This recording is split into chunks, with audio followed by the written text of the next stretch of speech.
আসসালামু আলাইকুম ভিউয়ার্স। আজকে আমি আপনাদেরকে নিয়ে আসছি নোয়াখালী জেলার সোনাইমুড়ি উপজেলার এক নিভৃত নিস্তব্ধ সতেজ শ্যামল গ্রামে।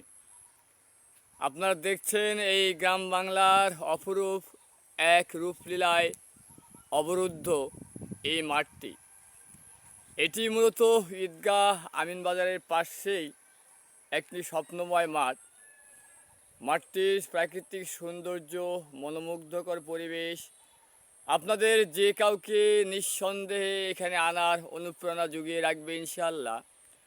আপনারা আপনার অবসর সময়টুকু এই নিরবচ্ছিন্ন সতেজ বাতাসে নিজেকে মনোমুগ্ধকর রাখার জন্য এই যে ভিউটি দেখছেন আপনার, অস্বাভাবিক একটি ভিউ আমরা পৌঁছে গেছি, যেটা আসলে আমরা অনেকটা পাহাড়ি এলাকায় লেকে দেখে থাকি।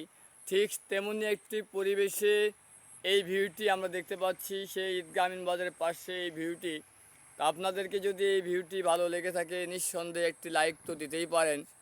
আর মন চাইলে আমার মতো অবসর সময়ে সেখানে দু চারটা গল্পগুজব করতে পারেন ইনশাআল্লাহ। তো আসসালামু আলাইকুম, ভালো থাকবেন ইনশাআল্লাহ।